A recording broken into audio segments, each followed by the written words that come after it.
There we go. Mare Vive, good. And that's a bistro on Sanibel Island. And then we have Stanley Reckheimer, a resident of Fort Myers Beach. And so given that Guthrie's here, we're probably going to talk a little bit about Ian recovery today. As you know, this has been something that's been a major event for our state. And even though we were doing so much at the beginning to make sure that folks had response with the power and the rescue and food and water and all that stuff, and even doing the infrastructure, we always said really from the beginning that when you have a storm of this magnitude, this is a long-term process. There's going to be things that are going to need to be done for a long period of time. So yes, we were proud to have gotten ahead of things with having over 42 linemen staged to get the power back on. When we had issues in Lee, we surged linemen from other companies to help with electrical co-op here, and we did that all throughout the state as needed. We had 5,000 Florida Guardsmen and an additional 2,000 from other states that were on site. Urban search and rescue teams, 8 of them. First time I think we had 8 for a hurricane in Florida history. We did 3.5 million meals, 1.8 million gallons of water immediately to the impacted areas. And then as you see, we see flying in the tarps for people's homes whose roofs were damaged by the storm. In the days after the storm, many folks remember, you had the images of the bridge to Pine Island being wiped out and the causeway to Sanibel being wiped out. And that's something that you can fly in people to help with the recovery. It just doesn't work. You need to get those trucks across, and then people needed to get across to be able to do what they needed to do for their families and their property. So the folks came to us and asked us if we'd be able to help because these aren't FDOT bridges or FDOT roads. So they were able to make temporary repairs to get Pine Island Bridge open, and that took them 3 days. We thought it would take longer, but they worked really hard and did that. And then we were able to get Sanibel Causeway at 3 different locations. Once they accepted the job, 7 days later the crews were able to go over on a temporary basis, and then the following week they were able to open it back up for the whole community, which was really good. And so since that time, they're also doing to those bridges, and so there's not going to be a need, at least none that's foreseen, where any of those would need to be closed for these repairs. They're going to do the repairs alongside of the bridges operating, and so both of those are expected to be done sometime this year for the full repairs. Sanibel probably in the later part of the year, but it was important because I think if you didn't have those emergency repairs and people were severed from the islands for months, which is what some people were saying, I think the islands would have died. I mean, I really do. So now we know there's still a lot of more work to be done, but we're in a much better spot as a result of doing that. They did millions of power restorations, a lot of debris. I mean, I think that the amount of debris was incredible. It was 877,000 cubic yards of debris, including nearly 4,000 items like household appliances that have been washed out of people's homes. And then you had 491,000 cubic yards of debris in the water. And I'll never forget some of the images. You would come and look, and there would be a boat that got moved. I mean, it was in a dock, and it got moved so far away. Debris moved so far away from where it was. It shows you how incredibly strong the storm was. We also had partnering with local sheriff and police departments. We were employing sonar technology to identify items in the waterways. And the total recovery was over 5,600 items, including vessels, vehicles, and other debris that were in the waterways and that have been recovered. So these are things that took a lot of work, and I told Kevin Guthrie, lean in on all this stuff, especially the debris is tough. I mean, it takes a lot of times, it takes incredibly long time, and they were able to do it quicker here. It doesn't happen overnight even here, but still, because it was such a premium, because the more you can get out, the more easier it is to get back to normal. Now, in the 6 months since Ian made landfall, our Division of Emergency Management has secured nearly $800 million in public assistance obligations. And then because of that, we've been able to generate $1 billion in federal resiliency funds. That is the most that the division has ever secured over such a short period of time. There's already been $140 million reimbursed to local communities for debris removal and for emergency protective measures taken in the immediate aftermath of the hurricane. And today, I'm actually happy to be able to announce that we're going to do even more reimbursements. $23.2 million reimbursement for Collier County has just been approved, as well as $31.9 million reimbursement for Lee County, $2.4 million for the city of Sanibel, $14.2 million for the city of Fort Myers, and $7.6 million for Fort Myers Beach. So that's going to help them with getting those reimbursements back. We've also opened the Emergency Bridge Loan Program through the Department of Economic Opportunity. We've done close to $40 million in loans for more than 900 businesses to bridge the gap while they awaited federal programs or insurance, as ever the case may be. We also had a situation where people were displaced with their homes, and FEMA does have a housing program. You know, that takes a little longer. There's sometimes a lot of red tape. Kevin Guthrie was working with them to try to bring as much online as possible. There's also kind of the preference of having more like these RV cities rather than putting the trailers on people's property. So we believe that we needed to spring into action. And so Florida was we're the first state that's ever launched a state funded housing initiative. And so as of today, Florida has been able to provide 504 impacted families with travel trailers. FEMA has provided 460 families with travel trailers. And so this is, even though that's something FEMA typically does, we've taken the reins, and we've actually done more travel trailers than they have. What we're also able to do, and they're working to do even more, what we've also done is making home repairs through our state-led Sheltering and Home for Recovery Continuation Program. We established that because some of the federal assistance that we sought for home repairs was denied.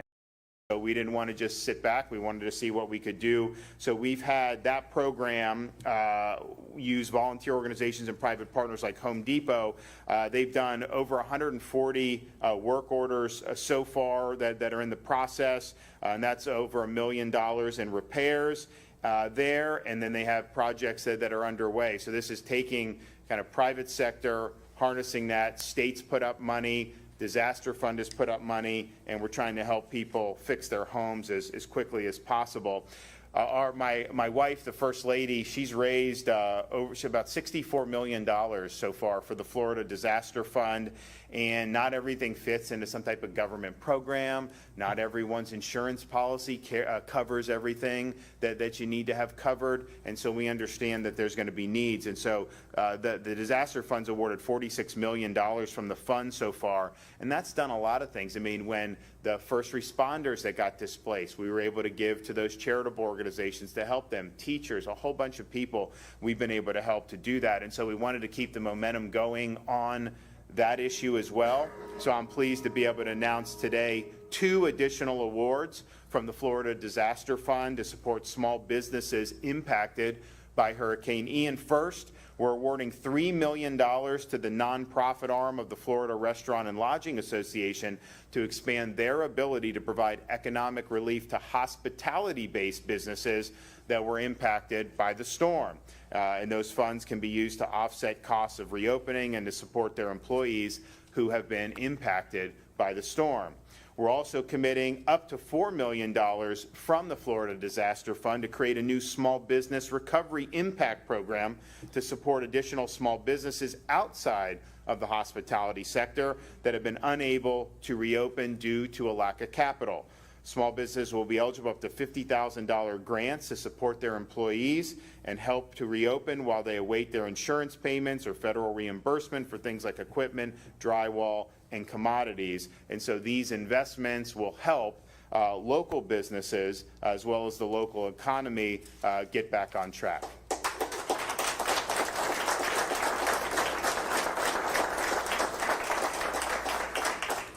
So we're happy to be able to continue to be in this fight. We understand that there's going to be a lot that needs to be done going forward, and I just want to thank everybody for working hard. Our state apparatus has really worked exemplary to be very aggressive. So a lot of the things I've outlined in here, if you were in another state, they would not have been doing any of this. I mean, that's just the reality. You know, we're taking responsibility, and we want to make sure we're doing what we now. It helps that we have the biggest budget surplus in the history of the state, and that's because the state's done well, and the state's been open, and we've really been able to thrive.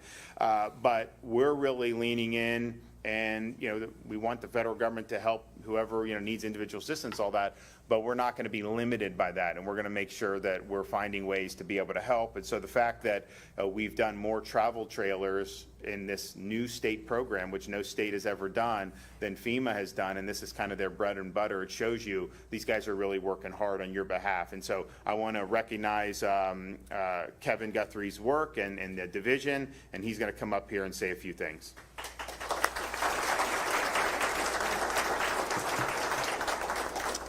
Thank you, Governor. Thank you for the opportunity to be here today.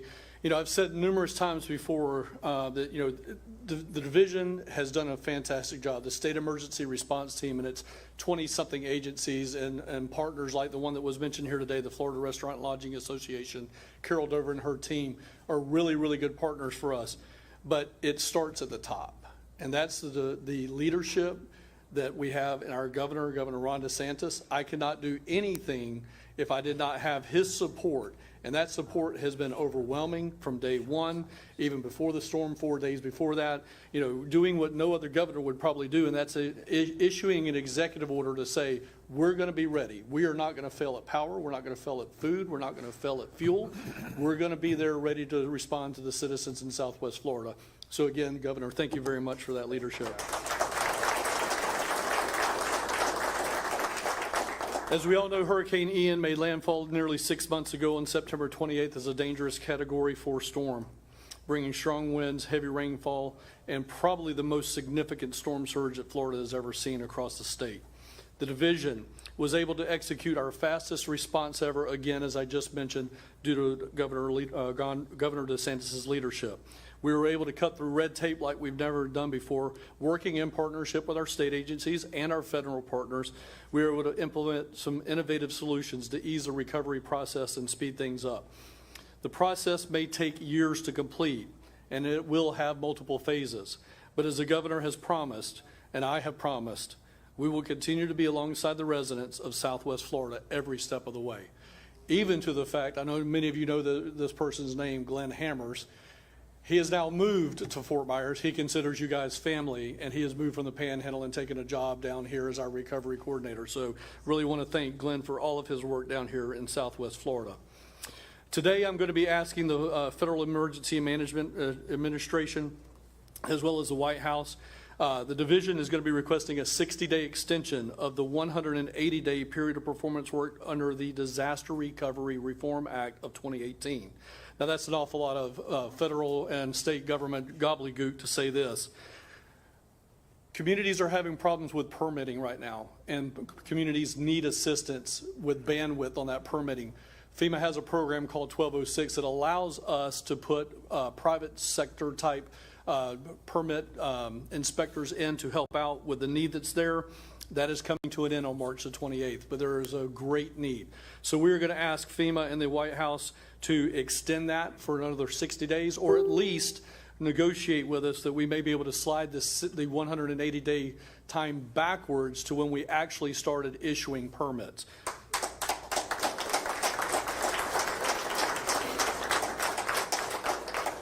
If approved, this extension will restore work days at the beginning of the disaster that we were not available to go ahead and do that, and it would benefit areas such as Fort Myers Beach, Lee County, Sanibel, Captiva. From October 30th, 31st to 2022, to put this in perspective, from October 31, 2022 to February 15, 2023, the town of Fort Myers Beach alone has issued 10,619 permits. I believe their average is about 2,000 per year, and they did that just in about 4 months. On public assistance, as the governor's already talked about debris, as of today, we have nearly 1,000 public assistance applicants. These are cities and county governments that are going to submit nearly 9,000 projects. The governor has already talked about the money that we've pushed out, but that money has gone out faster than any other disaster in the state of Florida. We had $500 million pushed out before we ever got to the 90-day limit. So again, or I should say 90-day limit, the first 90 days. So we're very, very happy about the team in Tallahassee and abroad that has been helping us get that done. Now, let's talk about debris, because I know that a lot of people have concerns about debris in Fort Myers and in Lee County in general.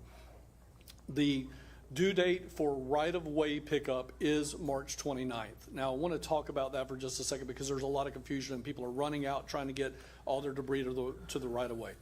What we're talking about on right-of-way debris is if you can pick it up with your hands, maybe a wheelbarrow, a shovel, that's what we need to the right-of-way. But if you're in need of that bigger, heavier assistance, you need to go to iandebriscleanup.com and register for that. To date, 3,996 individuals have completed, registered for that assistance. If you need help with that heavy stuff, please get a hold of us, iandebriscleanup.com. We've completed 1,650 work orders of the nearly 4,000. We've removed 282 of 344 vessels. 100% of the shrimp trawlers are back in Estero Bay today. Again.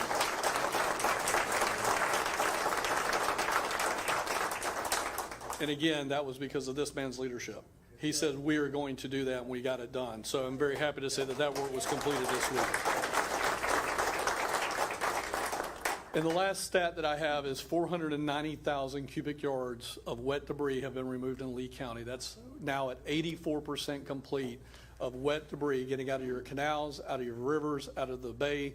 We are 84% complete. We're looking to get that done in probably early summer, midsummer.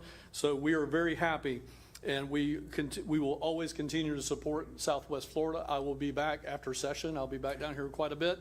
And for all of the information that we talked about today, you can certainly follow us online at floridadisaster.org, as well as the division's social media pages, which are at FLSERT, Florida CERT. Thank you.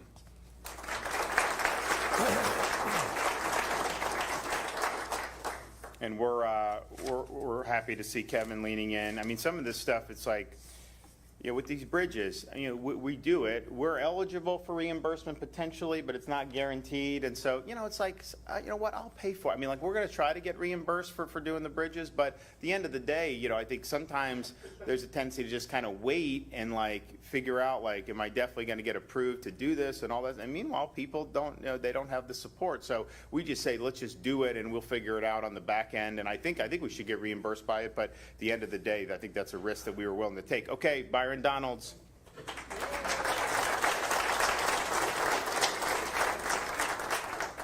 Well, first and foremost, Governor, I want to thank you for your leadership in this.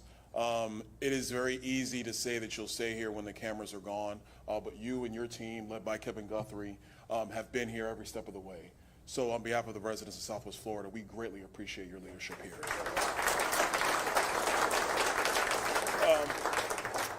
A couple things. First, let's talk a little bit about what's happening federally, or let me say it better, what's not happening federally.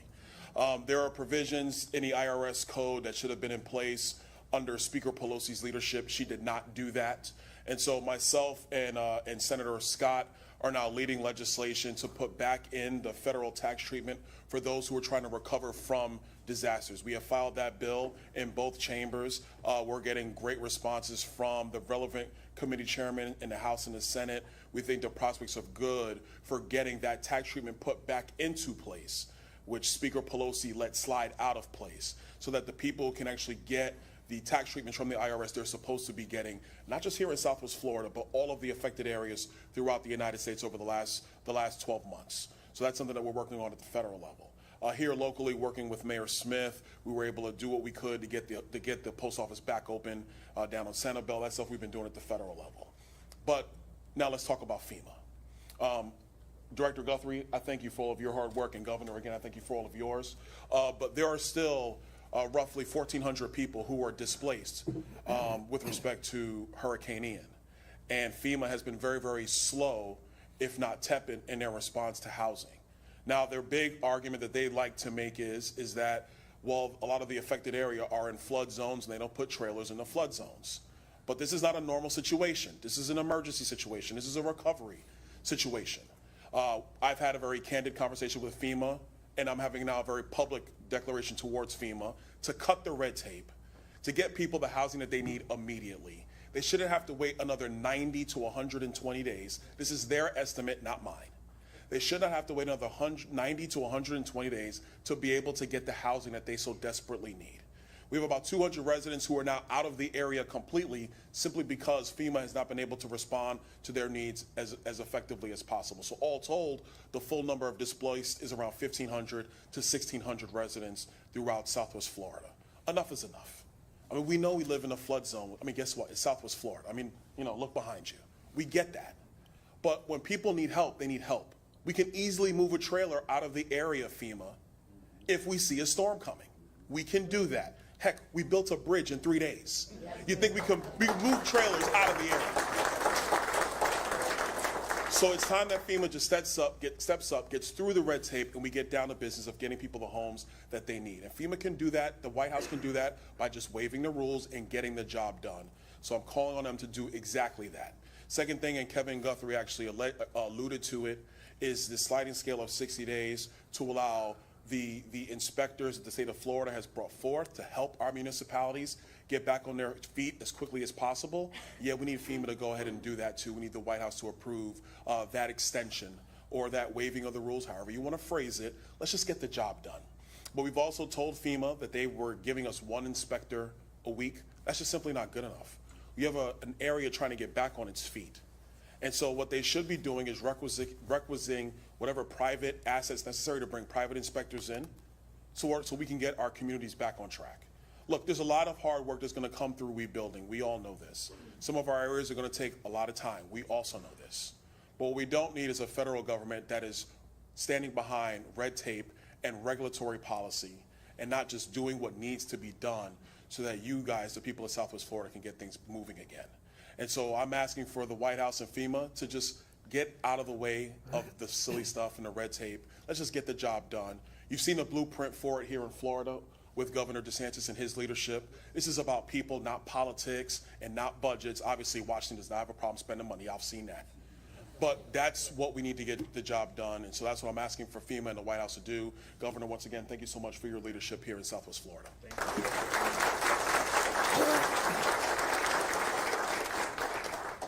Come on up. Thanks for coming.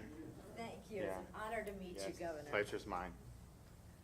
Well, I'm not a public speaker, but I'm just a Sanibel resident. I'm a small business owner, and I have a business called Bleu Rendezvous French Bistro with my French husband, who's a U.S. citizen, Christian Vivet. And my name is Mari Vivet. I'm from Fort Myers. I'm a native, multi-generational Floridian. And I believe in Florida, and I am so thankful to this governor who gave us a bridge back to my home. Our home was damaged, very damaged, but luckily it was a stilt home, and I did happen to be one of those that hunkered down and stayed on the island. I regret that, and I will not do that again on a barrier island. And my husband was in France at the time, so I was alone with my dog, and we survived, and we're warriors. I've not got PTSD. I'm stronger, I think, from everything that I've gone through. But we lost our restaurant due to the hurricane. And I went over there. The floor was as slippery as ice. It was just monumental. It was a cataclysmic event, the biggest event of my life. That I've never seen water like this. They always talk about storm surge, but it doesn't happen a whole lot. And this time it did. I had 8 feet at my house, 4 feet at the restaurant. Waded through it, got a little toe infection, but it's okay now. And anyway, the restaurant was destroyed, and we had damage, and we lost our cars and our camper. We're campers. We usually take the summer off and go camping. And we didn't know where to start. I was feeling a little hopeless, and so managed to get off the island, evacuate. My insurance man, Brian Chapman, took me in until my husband got back from France. He's got 5 kids and a dog, and I stayed with them, and they made me feel safe because I wasn't feeling so safe on the island. And being cut off from your home and not having a vehicle, it was, you kind of hit bottom a little bit. But The bridge meant everything to us. The government helped us so much, the Florida government, to rebuild. And we have not gotten anything from FEMA, but we hope to get something from the government or the Florida Restaurant and Hotel Association. We've applied for every loan, every grant there is, but hoping that someone will help us at some point. But the good news is we found a new location. It's a very tiny place on Tarpon Bay Road, right around the corner from our old bistro. And we opened a week and a half ago, and we're very blessed. And we realized that it's not about the building, it's about the people. And this governor has really thought of us and remembered us. We're still going through this, we're not done yet, but he's remembered the people and what they represent. And we're just so thankful to you. We're thankful to the Sanibel Captiva Chamber of Commerce, our mayor, Holly Smith. She was there the whole time. So thank you all for coming today, and thank you for inviting me. Do you have a website? I sure do. Give it. Yeah, but it's hard to spell, everyone.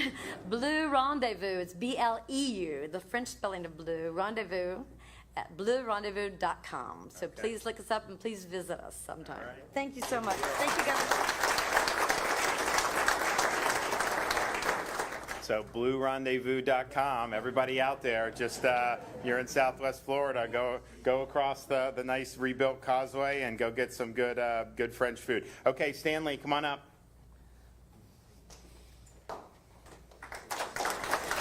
Good morning. I'm a little overwhelmed being here today. This isn't my type of gig, but my story is like everybody else. First, I want to thank the governor. I'm one of the 500 trailers that I got. I don't know how I got it. I feel special because of it. It changed my life. I, like Mari and a lot of people in this room, I lost everything except a car and some clothes that I evacuated with. I lost a business. My business wasn't structured to make money. It was more of a patriotic thing. I put out flags on 6 holidays a year plus 9/11, charge a minimal amount, but I lost my truck and I don't put those flags out anymore. I'd like to do it again. But I would be remiss if I didn't echo Congressman Donald's remarks about FEMA. I could go on all day, I won't. But what I see a need for around here is we seem to be forgotten already. Hurricane Ian is fading. If you go to the FEMA website, Lee County's not even listed on the front page anymore. You have to go down to a special link. Don't let them forget us. We need it bad. I get choked up with the help that you gave, Governor. My brother doesn't have a place to stay. He's one of the persons that have left. And I don't live on the beach. I live off the beach, but I had water over my sliding doors. There's people that have it much worse than us. And when you hear about hurricanes, you hear about Katrina. Okay, you don't hear about Ian anymore. And Fort Myers Beach is being left off. So thank you for thinking of us. Thank you for the trailer. I don't know how I got it, but it changed my life. It gives me a home place. I haven't gotten choked up over this storm except for the people that have helped me, and there's been a handful of people that have helped me. Kay has been an angel. She allowed me to stay at her house. I refer to you as Governor DeSantis now because of my trailer. And I can't appreciate you more. Thank you so much. Thank you. Appreciate it. Thanks so much. Yeah, thank you. Well, we always said that there was a media attention for this storm for a little while.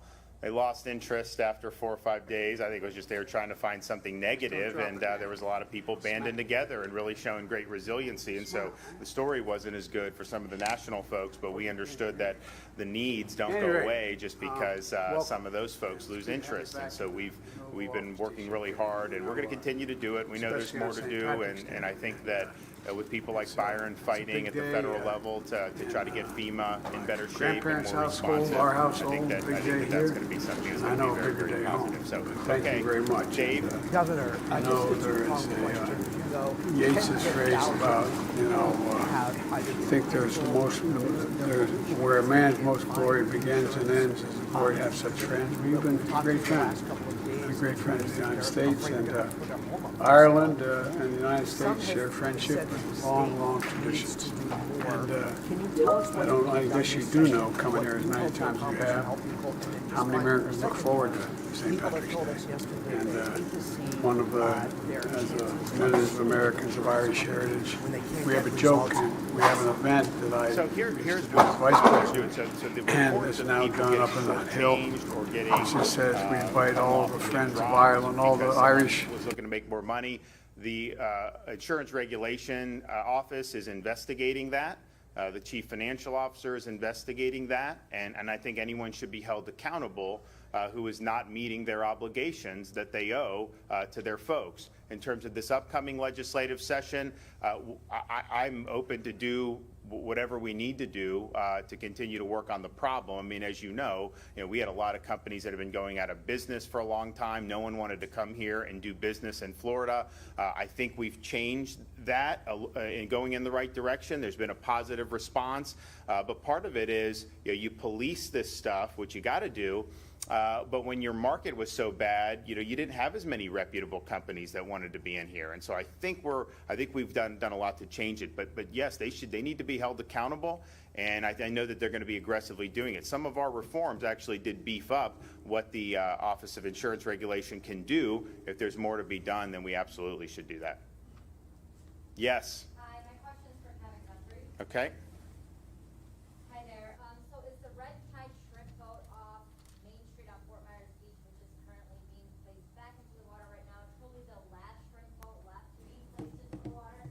Yeah, the question centered around the red tide shrimp boat, or I think it might have actually been the rip tide shrimp boat. It has been placed back on the water. My understanding was placed back on the water about 24 to 36 hours ago. And that is the last of them. There were a couple of boats that were under litigation. Those have been taken care of now. I think we originally got about 42 boats that needed some type of final disposition. 36 of those have been put back on the water. Those remaining 6 were tied up in some type of litigation, and the litigation chose to go ahead and have those boats destroyed. So everything that we have been asked to take care of as far as the shrimp boats and the shrimp trawlers has been done, and that mission was 100% successfully completed this week.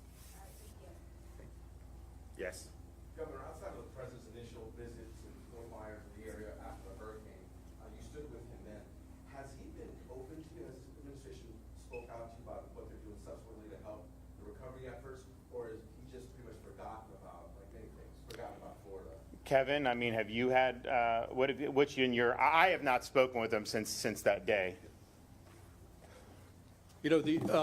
So obviously I don't talk to the President of the United States, but I will tell you with FEMA, I have open, honest conversation quite a bit. There's a lot that, FEMA and I disagree on, and it's okay to disagree, but at the same time, we have those open, honest conversations. One of the examples is this today when we send a letter. We want to work within the parameters of the rules. We understand there's got to be rules and regulations. We want to cut through the red tape of it, and we're just asking for 60 days. But if we just back the start date up 60 days, in this case that we're talking about today, we'll be able to meet everybody's needs. So we're working within the rules and within the law, just changing that time frame. So for us, I've had really good interaction, as I mentioned, with the governor in the past. We had a rear admiral from the Coast Guard that was embedded with us at the EOC. We had, our partners at the National Hurricane Center, National Weather Service, continue to be excellent partners, and FEMA Regional Administrator Gracia Check, as well as Associate Administrator Ann Bink, and numerous people at FEMA headquarters have certainly helped us with everything that they can. There are some hangups, and there's going to be some things we disagree about, but overall it's been a supportive environment. And hopefully some of these other things can get ironed out. I mean, to have a travel trailer on somebody's property and to say you can't do because it's a flood zone, well, I mean, yeah, I get it can flood, but you usually have a little bit of notice on that, and you're able to move it out of there. And just the chance of us seeing what we just saw previously, I mean, it's probably not going to happen next week, right? So some you just need a little bit of common sense, I think, on some of this stuff. And I get there's a lot of federal rules and regulations, but I think what we've just tried to do as the state level is just kind of cut through the morass and the bureaucracy and to just try to act. And there may be times when you do something and then you say, well, wait, maybe we should have done it a different way. Then you just adjust. I'd say most of the things we did have stuck pretty good, but that's just, and I think kind of the culture at the federal level is always just, something happens, the bureaucracy just kind of grabs and then it just plods along and it's just harder to get the quick results. Governor, I know Citizens is getting filled up, but do you think there's more that the state can do? Because some folks at Citizens trying to get into Citizens can't because they still have repairs that need to be done on their home. Maybe, yeah. I mean, look, I'd be willing to look at that for sure. I mean, I think as most people know, I mean, Citizens is has not been solvent. If you did have a major hurricane hit with a lot of Citizens property holders, it would not have enough to pay out. And the problem with that is, one, just people that have a policy, of course, would be told that they wouldn't be able to get what they need. But in the law, and this is not anything I did, Citizens has mandatory assessment authority for all policies in Florida. So you could be here, have no relation with Citizens. They could potentially assess your auto insurance policy. They could assess your homeowners different from Citizen. They could assess your renter's insurance policy if you had, a major capsize. And so there's been efforts to try to get Citizens on a little bit more secure financial footing. Obviously, you have to have private market as well. But we also understand that there are times, given all the discombobulations that we've seen really over 20 years with this market, as much attention as we've done, and we've done 3 major bills in the last less than 2 years, and we may do more this session, and that's important, and we'll do it. That doesn't, the change has just happened overnight. I mean, these are things that have happened over many years and even decades. So if there are people that are falling through the cracks, the legislature wants to address. I mean, I think that's something that's appropriate. So, well, we'll be back down here. Maybe we'll go to the French bistro at some point and see what's your specialty. Like, if someone goes, what would you tell them to get? Great bouillabaisse. Oh, okay, yeah. Good. All right. Well, we look forward to doing that, and look forward to. And Sanibel, are they going to be? I guess you want to get like permits to start rebuilding some of the hotels and stuff. Yeah, we're working with people right now. Yeah. There's a lot of activity. Thank you. Yeah. Now, look, I think it's going to be. I think you never want to have to go through this. It's long, it's tough, but I tell you, this area is moving quicker than any area we've had probably in a major hurricane. And, well, we were doing our part, but I think a lot of people here have just handled it well, because it's frustrating. I mean, when these things happen, you see people lose everything, and what I've just seen over and over again is just, a sense of, we're not gonna let this beat us. A big sense of resiliency and a lot of community banding together. And that's important, because these things, when you have just morale goes in the tank and people feel hopeless, it makes it so much different. And one of the things that I told Kevin is, like, when we're doing this stuff, people see power getting back on. They see the roads being cleared. Obviously, the bridges were a great thing, because it just felt like things were moving forward. Really, really important. But you never want to have these things happen. But I think this community has probably responded, as strong as can be expected. And I just think that means there's a lot of great days ahead. Heck, people are still coming down here. I mean, even having this, they're still coming down here, and they're still enjoying it, because it's such a beautiful place to be. So we look forward to be back very, very soon. God bless everyone. Thank you.